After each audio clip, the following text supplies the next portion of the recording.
All right, so my name is Sebastien, as you've already heard, and I don't know if we've met yet, but I would love to meet you at some point during today or next week. So I want to see you again, so please come back. We'll have a conversation. It'll be amazing. And if you don't want to come back, you still want to see me for some reason, Jake told me last week that I'm on almost every Instagram post on Meta's Instagram page. So you'll either see my face or like a curl in like a corner somewhere. So just look out for me. We're gonna blow Where's Waldo out of the water. It's gonna be Where's Seabass? We're gonna make money. It's gonna be amazing. So for today's topic, like belief, I wanted to focus on like obedience and the fact that you have everything within you to do what God has called you to do. And it's funny because they couldn't have picked more of a hot mess to talk about this, like a hot mess and a half. But I'm a hot mess that's saved by grace, and I'm with family. So if you're gonna judge me after service. I'm not looking into your eyes. And if you get nothing else from what I say today, just know that during our walks of faith, like your walks don't have to be these like crazy extravagant stories, and that you can be falling left, right, up, down, front, and back. But that you can't mess up God's plan for you, that He's so powerful, the God who made the universe, that you can't mess up His plan for you. I mean, just look at the Israelites. They turned a 3-week journey into a 40-year debacle, where a whole nother generation are the people who actually get to the promised land. But you know what? They still got there. They still got there. I would like anyone who's graduated college or some kind of schooling to raise your hand. And keep them raised if you're actually using anything you learned in school. Wow, that's a lot of you. My hand went down though, so I'm not using anything. And it's funny because as a kid, I wanted to become a firefighting dentist. I wanted to save lives and save smiles, but the thing is, I sweat a lot, so walking into fires is not my testimony. And as a kid, I hated brushing my teeth, so that was just gone. So then the next best thing I was like, I want to become a doctor because that's the easy thing to do. Obviously, it's only 8 years of extra schooling. I hated it. I hated every single second of it. But you're going to learn why. You're going to learn all about my story. My mom might be hearing some things for the first time tonight, but it's okay. Today, I graduated college. Like, it's all in the past. There's nothing she can do about it now. But when I walked into biology, it was more so of, I'll just do this thing and see how it goes. Little did I know it was a very, very difficult trial the whole time through, because I have ADHD, and what that does is that it doesn't let me really focus on one task for too long. So I remember like my first exam, like I studied my butt off, but like I bombed it with like a 56, like the first test, right? And I was like, God, is this really where you want me? And I would just like nothing, right? And then, because at that point I hadn't really met Jesus yet, but I was just like, when you have those moments where everything's just going wrong, you learn God's name real quick.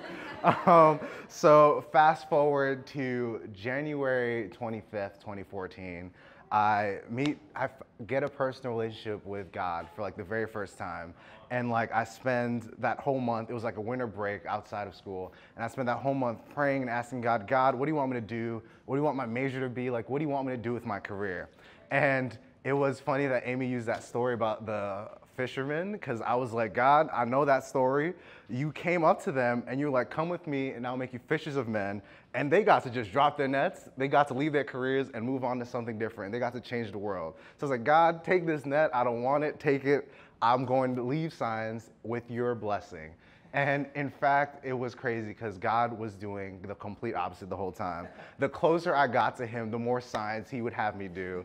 And I was like, I went from 1 science class a semester to 2 or 3 science classes a semester. I would somehow, since our science department was so small in school, I would somehow get signed up for every single science club because they just needed members. So I was in every single science club, every single meeting, just everything science all the time. And it drove me insane because I was like, you'd read the Bible, right? And it says God's with you all the time. It's like, okay, cool. And that He doesn't look on what's outside. He looks on the innermost workings of your heart. So it's like, okay, cool. So you see what's on the outside. You see what's on the inside. You're with me all the time.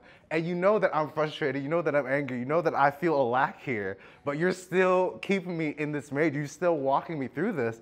And the funny thing is, like, as you're walking your journey, and you notice your lacks, and you notice that God puts you in situations where your lack is just apparent. What you don't see is that God is building a faith in you. He's building that faith muscle and that hope muscle within you. So what I couldn't see in those moments where I was just complaining, when I was frustrated, when I just didn't know what to do, was that God was building in me. He was putting me in a situation where I couldn't hide my weaknesses, where I couldn't hide my lack, so that his glory could be shown throughout everything I did. Because when I walked into a test, having to figure out what the science was right there, that wasn't me. I studied, but it was difficult because the questions are worded weird and just all these things. But God found a way to help me figure it out right then and there. And people would be like, I thought you studied, but you didn't study. And I'm like, listen, I don't know. The Holy Spirit came in, Dove flew in, started tap dancing on my test, and then something happened, and I was able to finish it. So as I continue my journey, right, and studying is this really weird thing for me. So I walked through. I would try to find what's the best way to study, and the best way to study by neuroscientists and all those big wigs is to 30-minute session, and then followed by a 5-minute break, and then 30 minutes, 5 minutes, 30 minutes, 5 minutes. But that only really works if you can get to that 30 minutes again. I would do the 30 minutes and the 5 minutes, and then for the next 30 minutes, my brain was just gone. It was on vacation to the moon. So it was funny because I was at first it was so difficult because I was God, what do you have me doing here? Why am I in this school? Why am I in this major? You could literally have me do anything else. This is the one place where I feel I just can't do it. And it was funny because in those situations, he starts to change my perspective on those moments where I couldn't really pay attention. So he would have me go out. So I was in the library in my school all the time. So I would either be studying or trying to study. Anyone who went to Marymount could tell you I was there from beginning of the day to the end of the day, just trying to study. And if I couldn't study, I would go around and talk to people. Yeah, just chat it up, see how they're doing and see how their walks are doing, and just do life with them. Because I was at the very least, if I can't study right now, I'm gonna minister to people. I'm gonna talk about Jesus with people, and they're gonna hear about some kind of the gospel. At the very least, if I can't study. And it was just incredible to see how much God moved in those situations where I would meet people who would be I hate God. And I'm okay, let's talk about that. And then 2 months later, they'd be hey, my mom's going through something. I don't really believe in God, but can you pray for this? Or can you pray for me? And they're I don't really know how you do anything in this major because I know you hate it. And I know that you're still in it, but you're still thriving in it. And what sense does that make? And I'm it doesn't make sense. But that's just the grace of God in my story, and the grace of God just flowing through me. So as I continued to walk through the science, there was, so as senior year, there's this thing called a thesis presentation, right?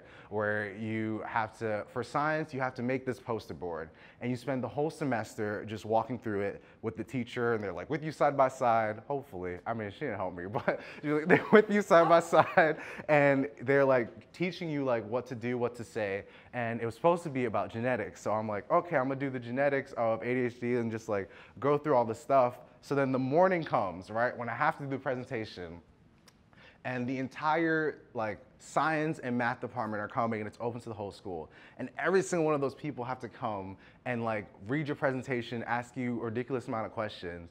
And then the morning of, I just read through it real quick, and I send it to my teacher because she has to print out the giant poster board. And she's hey, you're missing this, this, and that, A, B, C, X, Y, Z, W, and everything in between. And it was all these little things, a period here, an exclamation point here. And I was all right, fine. And then it was a back and forth for a good while.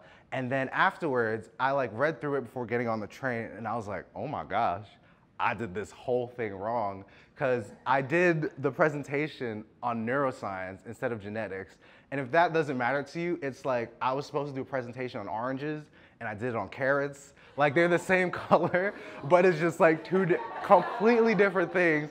And I'm sitting on that train, and I was for all the times that I just didn't know what to do, or I was in a situation that I didn't know how I was gonna get out of it, but I just left it up to God, because I was you put me here, so you gotta get me out of it. This is on you. So I was sitting on that train completely calm. I was God's just gonna do his thing. I just need to see how he's gonna do it. That'll be the story. So I walk into the presentation, I get the poster, and the only poster with neuroscience on it. Every other one is genetics. And I was we're gonna see what God does. And would you believe that he made the whole thing work out? What happened was, during the presentation, every single person that I talked to those 4 years during my study breaks, they came to my presentation and they crowded it, almost forming like a shield for the entire 3 hours.